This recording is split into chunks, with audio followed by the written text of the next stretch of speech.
ঘন্টা আলোচনা হয়েছে গতকালকে, গণভোট, জুলাই সনদ বাস্তবায়ন আদেশ, সরকারি দল 1 ঘন্টা আলোচনা করেছেন। জেস্টার পলিটিক্স করা মাননীয় প্রধানমন্ত্রী তিনি গালে হাত দিয়ে পুরোটা সময় বসেছিলেন, টেবিল চাপড়েছেন, একটা শব্দ উচ্চারণ করেন নাই। আর এদিকে স্বরাষ্ট্রমন্ত্রী 30 মিনিট কথা বলেছেন। এখন আমরা নতুন সংবিধান বিশেষজ্ঞের জমানায় প্রবেশ করেছি, তিনি হচ্ছেন সালাউদ্দিন আহমদ। তিনি যা বলবেন তার মুখনিসৃত বাণী এখন বাংলাদেশের সংবিধান। পার্লামেন্টে দাঁড়িয়ে উনি বলে দিচ্ছেন সাংবিধানিক প্রতিষ্ঠান নির্বাচন কমিশন সংবিধান লঙ্ঘন করেছেন, উনি এটা বলে দিচ্ছেন, উনি রায় দিয়ে দিচ্ছেন। তো ভাই আপনি আদালত হন। বিএনপির 2/3 যে ব্যারাম, বাংলাদেশে 2/3 ক্ষমতা থাকলে, আসন থাকলে যে যে উপসর্গ দেখানো শুরু করে রাজনৈতিক দলগুলো, বিএনপি এখন সেগুলো দেখানো শুরু করেছে। কিন্তু এত আগে শুরু করবে, ক্ষমতায় আসার প্রথম দিন থেকেই, শপথ নেওয়ার সময় থেকেই তারা যে এই 2/3 দম্ভ দেখানো শুরু করেছেন, বিএনপিকে কোথায় নিয়ে যাবে? আমি আপনাদেরকে যে এই যে প্রধানমন্ত্রীর নির্বাক জেস্টার পলিটিক্স, তিনি নিজের পানি নিজে খান, হেঁটে হেঁটে যান, অমুককে সালাম দেন, তমুককে সালাম দেন, এটা কিন্তু আপনাদেরকে উদ্ধার করবেন না। এই ম্যাজিক অতি দ্রুত হাওয়াই মিঠাইয়ের মতো শেষ হয়ে যাবে। তারপর আপনারা কি করবেন? একজন কথা বলছেন 30 মিনিট, আর একজন নির্বাক চলচ্চিত্র। আর বিএনপি যে ভেলকি বাংলাদেশের জনগণকে দেখাতে চাচ্ছে,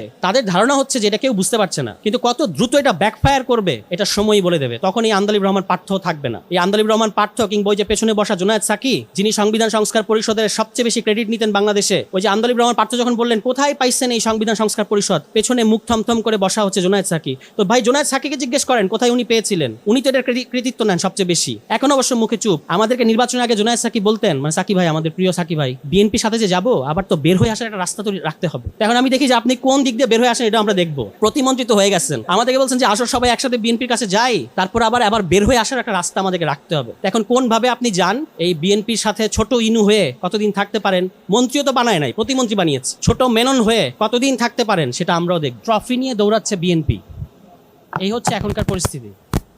মানে খেলায় গোল দিয়েছে। এর আগে একবার আপনি জানেন যে বিএনপির তৎকালীন মহাসচিব, এখনো মহাসচিব, স্থানীয় সরকার মন্ত্রী জনাব মির্জা ফখরুল ইসলাম আলমগীর বলেছিলেন যে আমরা মাঠ গুছিয়েছি, ছাত্ররা গোল দিয়েছে।